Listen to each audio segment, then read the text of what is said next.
Assalamualaikum warahmatullahi wabarakatuh. Perkenalkan, nama saya Isya Arliana dari Prodi Pendidikan IPA semester 4 kelas C NPM 1910303022. Nah, di sini saya akan memaparkan mengenai rancangan alat praga yang mana menjadi tugas saya pada mata kuliah media dan alat praga IPA. Oke, selanjutnya kita akan membahas mengenai kelistrikan dengan dosen pengampu Eko Julianto atau Pak Eko Julianto.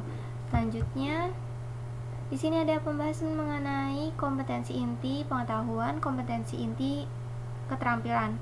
Oke, teman-teman di sini bisa baca sendiri, memahami dan menerapkan pengetahuan, kemudian mengolah, menyaji, menalar dalam ranah konkret. Oke, selanjutnya.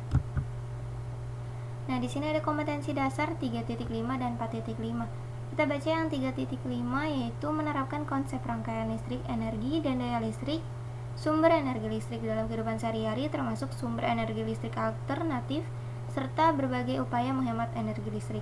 Oke, selanjutnya kita beralih kepada materinya. Nah, kita ulas sedikit materinya mengenai kelistrikan. Jika kita perhatikan lampu atau peralatan elektronik lain yang menggunakan listrik, semua alat tersebut membutuhkan kabel sebagai penghubung aliran arus listrik. Dari manakah aliran arus listrik tersebut berasal? Apakah makhluk hidup dapat menghasilkan arus listrik sehingga dapat digunakan untuk menyalakan lampu? Oke, secara umum aliran arus listrik bersumber dari pembangkit listrik. Pernahkah kamu berpikir bagaimana cara membuat atau menemukan sumber arus listrik? Ternyata selain dihasilkan oleh pembangkit listrik seperti generator, arus listrik juga dapat dihasilkan oleh baterai dan buah-buahan seperti jeruk yang mengandung asam. Selanjutnya kita akan beralih kepada tahap awal dalam perencanaan alat praga, yaitu permasalahan.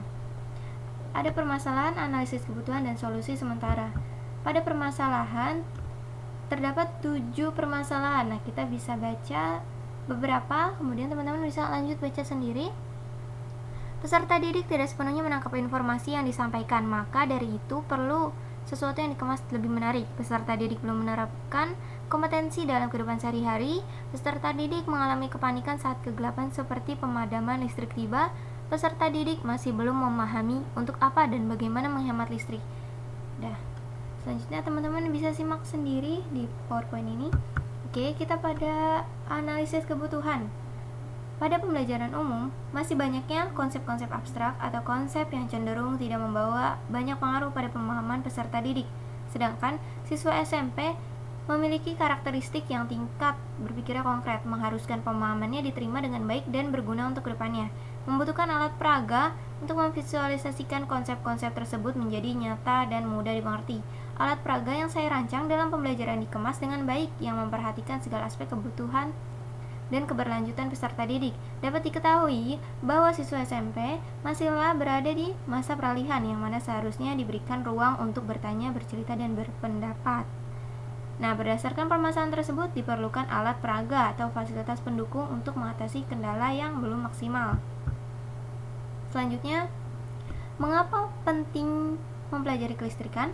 Karena dari sini kita dapat mendeskripsikan karakter rangkaian listrik, transmisi energi listrik, sumber-sumber energi listrik alternatif, berbagai upaya dalam menghemat, serta mengiring peserta didik kepada metode belajar yang menarik.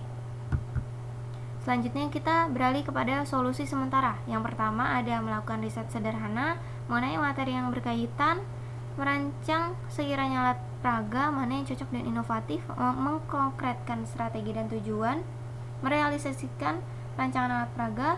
Nah, di sini penjelasannya. Alat praga yang dibuat berupa lampu emergensi sebagai sarana edukasi anak saat listrik padam di sekolah maupun di rumah agar tetap bisa belajar. Nah, itu ide saya, teman-teman.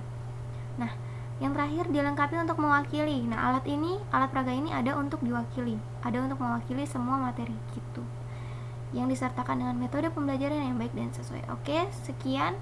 Kurang lebihnya mohon maaf. Semoga bermanfaat. Wassalamualaikum warahmatullahi wabarakatuh.